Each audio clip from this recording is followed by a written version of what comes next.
பெண் குழந்தைகளுக்கு எதிரான பாலியல் வன்கொடுமைகள் அதிகரித்துள்ள நிலையில் அதற்கான காரணங்கள் மற்றும் தண்டனைகள் குறித்து இத்தொகுப்பில் பார்ப்போம்.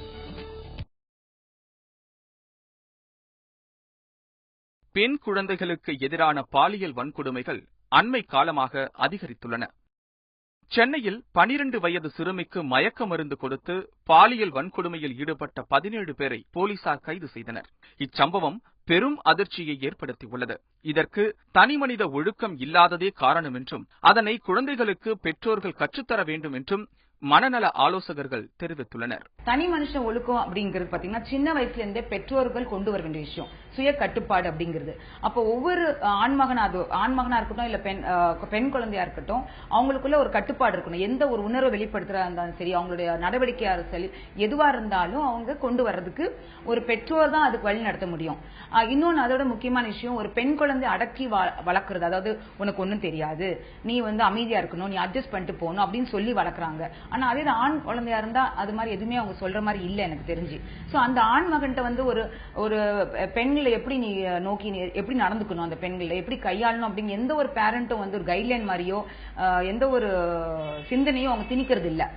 எப்பவும் பெண்களை பத்தி தான் கவலைப்படுறாங்க, ஆண்களை பத்தி அவங்களுக்கு அதை பத்தி கவலைப்படுற மாதிரி தெரியல பெற்றோர்கள். அவங்க அந்த ஆண் மகன் மேல ரொம்ப அட்டாச்மெண்ட் இருக்கிறதுனால என் பையன் ரொம்ப நல்லவன் அப்படிங்கிற ஒரு ப்ரொஜெக்ஷன் இருக்கு அந்த ஒவ்வொரு பெற்றோர்களுக்கும். சோ பெண்கள் பத்தா ரொம்ப கவலைப்படுறாரு, ஏன்னா இன்னொரு வீட்டுக்கு போகும்போது என்னுடைய பேர் கெட்டு போயிடக்கூடாது அப்படிங்கிற ஆதங்கத்துல இந்த ஒரு பாகுபாடு இருக்கு.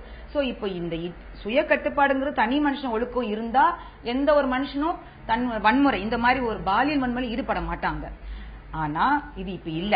அப்போ ஒரு கட்டுப்பாடு இல்லாதனால கண்டிப்பாக சமூக ஒழுக்குமுறை கண்டிப்பா வந்தாகும். அது கவர்மெண்டால தான் முடியும்.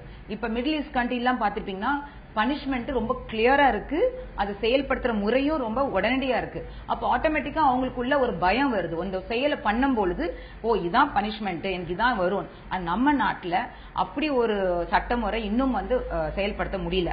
அப்படியே போஸ்கோங்கிற இந்த சட்டம் வந்திருக்கு. இப்ப பாலியல் பலாத்கார குற்றங்களை தடுக்க ஏற்கனவே சட்டங்கள் உள்ள நிலையில் கடுமையான தண்டனை வழங்க போக்சோ சட்டம் கொண்டுவரப்பட்டுள்ளதாக காவல்துறையினர் தெரிவித்துள்ளனர். போக்சோங்கிறதே கடுமையான சட்டம்.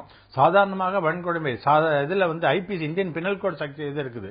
அதை தவிர போக்சோங்கிறது இப்ப இது கடுமைப்படுத்துவதற்காக, தண்டனையை கடுமைப்படுத்துவதற்காகவும் அந்த ட்ரையல் முறையில ஒரு மாற்றம் கொண்டு வருது. ட்ரையல் முறையில மற்றதுல எல்லாம் சாட்சிகளுக்கு முக்கியத்துவம் கொடுத்து சாட்சிகள் இருந்தாதான் தண்டனைங்கிற மாதிரி இருக்கு. இதை பொறுத்த வரைக்கும் சாட்சிகள் இல்லாட்டி போனாலும் அந்த குழந்தையினுடைய வாக்கு மூலமே முக்கியத்துவம் கொடுத்து அதை நடவடிக்கை தண்டனை கொடுக்கப்படும்.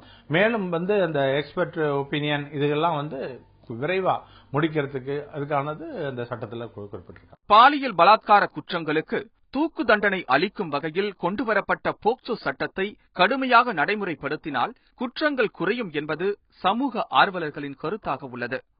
தந்தி டிவி செய்திகளுக்காக ஒளிப்பதிவாளர் ரவியுடன் தாயுமானவன்.